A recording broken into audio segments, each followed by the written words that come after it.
राज मल्होत्रा और सिमरन सिंह दोनों लंदन में रहने वाले अनिवासी भारतीय (NRI) हैं। सिमरन का पालन पोषण उसके माता पिता बलदेव सिंह और लाजवंती ने एक सख्त और रूढ़िवादी घर में किया है, जबकि राज का पालन पोषण उसके उदार पिता धर्मवीर मल्होत्रा ने किया है। सिमरन हमेशा अपने आदर्श पुरुष से मिलने का सपना देखती है। उसकी मां लज्जो ने उसे इसके खिलाफ चेतावनी देते हुए कहा कि सपने अच्छे हैं, लेकिन किसी को भी आंख मूंद कर यह विश्वास नहीं करना चाहिए कि वे सच होते हैं। एक दिन बलदेव को अपने दोस्त अजीत से एक पत्र मिलता है, जो भारत के पंजाब में रहता है। अजीत उस वादे को निभाना चाहता है जो उसने और बलदेव ने 20 साल पहले एक दूसरे से किया था, सिमरन की शादी उसके बेटे कुलजीत से कराने का। सिमरन निराश है, क्योंकि वह किसी ऐसे व्यक्ति से शादी नहीं करना चाहती जिससे वह कभी नहीं मिली।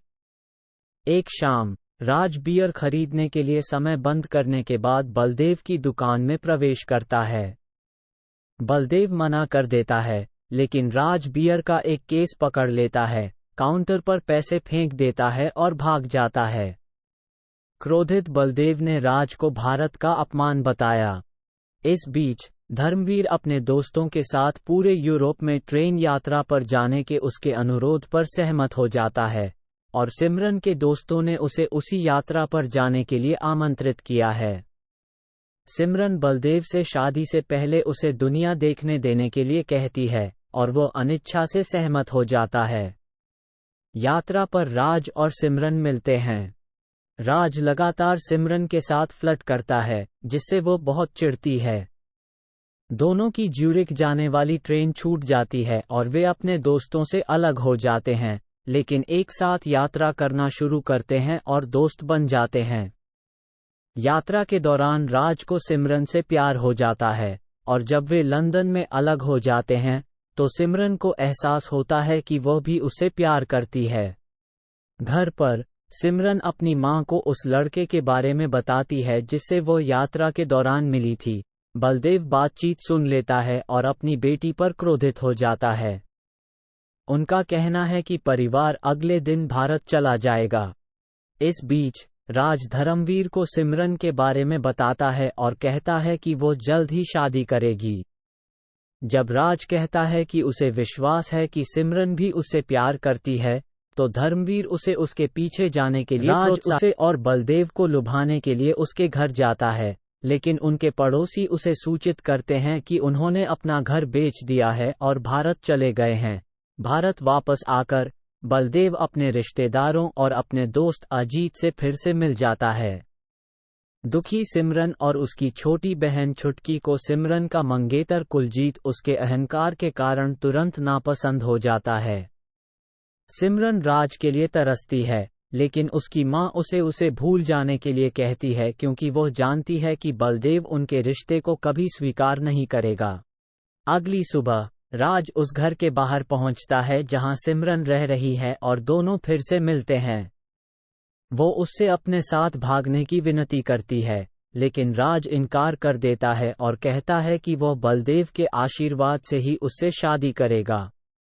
सिमरन के साथ अपने परिचय का खुलासा किए बिना राज ने बियर फैक्ट्री स्थापित करने के लिए भारत आने के बहाने कुलजीत से दोस्ती की, और दोनों परिवारों ने उसे तुरंत स्वीकार कर लिया। बाद में धर्मवीर भी भारत आता है और सिमरन और कुलजीत के परिवारों से दोस्ती कर लेता है। आखिरकार लज्जो और छुटकी को पता चलता है कि राज ही वो लड़का है जिससे सिमरन को यूरोप में प्यार हुआ था। लज्जो राज और सिमरन को भी भागने के लिए कहती है, लेकिन वो फिर भी नहीं मानता। बलदेव बियर की घटना से राज को पहचानता है, लेकिन अंततः उसे स्वीकार कर लेता है।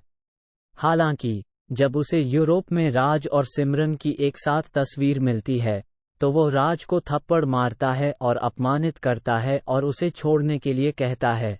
जैसे ही राज और धर्मवीर रेलवे स्टेशन पर इंतजार करते हैं, कुलजीत, जो सिमरन के लिए राज के प्यार के बारे में जानकर क्रोधित होता है, अपने दोस्तों के साथ आता है और उन पर हमला करता है। राज ने तब तक लड़ने से इनकार कर दिया जब तक कि उसके पिता को अपने बेटे को बचाने की कोशिश करते समय कुलजीत ने नहीं मारा, जिस पर क्रोधित राज ने कुलजीत और उसके दोस्तों के खिलाफ संघर्ष में बढ़त हासिल कर ली और उसे बेरहमी से पीटा। बलदेव और अजीत जल्द ही पहुंचते हैं और लड़ाई रोकते हैं, और राज धर्मवीर के साथ प्रस्थान करने वाली ट्रेन में चढ़ जाता है। फिर सिमरन लज्जो और छुटकी के साथ आती है। वो ट्रेन में राज के साथ शामिल होने की कोशिश करती है, लेकिन बलदेव उसे रोक देता है। सिमरन उससे जाने देने की विनती करती है और कहती है कि वो राज के बिना नहीं रह सकती। बलदेव को यह एहसास होता है कि उसकी बेटी को राज से ज्यादा कोई प्यार नहीं करता है। वो उसे जाने देता है और जैसे ही ट्रेन चलती है वो दौड़कर पकड़ लेती है। दुनिया भर में 2 बिलियन $60 मिलियन की अनुमानित कुल कमाई के साथ दिलवाले दुल्हनिया ले जाएंगे 1995 की सबसे अधिक कमाई करने वाली भारतीय फिल्म थी और इतिहास में सबसे सफल भारतीय फिल्मों में से एक थी। मुद्रास्फीति के लिए समायोजित करने पर ये हम आपके हैं कौन के बाद 1990 के दशक की दूसरी सबसे अधिक कमाई करने वाली भारतीय फिल्म है। इसने 10 फिल्मफेयर पुरस्कार जीते, जो उस समय किसी एक फिल्म के लिए सबसे अधिक थे, और संपूर्ण मनोरंजन प्रदान करने वाली सर्वश्रेष्ठ लोकप्रिय फिल्म का राष्ट्रीय फिल्म पुरस्कार भी जीता। फिल्म को समीक्षकों से सकारात्मक समीक्षा मिली।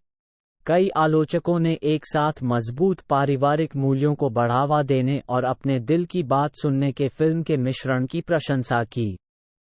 इसकी सफलता ने अन्य फिल्म निर्माताओं को अनिवासी भारतीय दर्शकों को लक्षित करने के लिए प्रेरित किया, जो उनके लिए अधिक लाभदायक माना गया। इसने अपनी कहानी और शैली की कई नकलें और विशिष्ट दृश्यों को श्रद्धांजलि दी।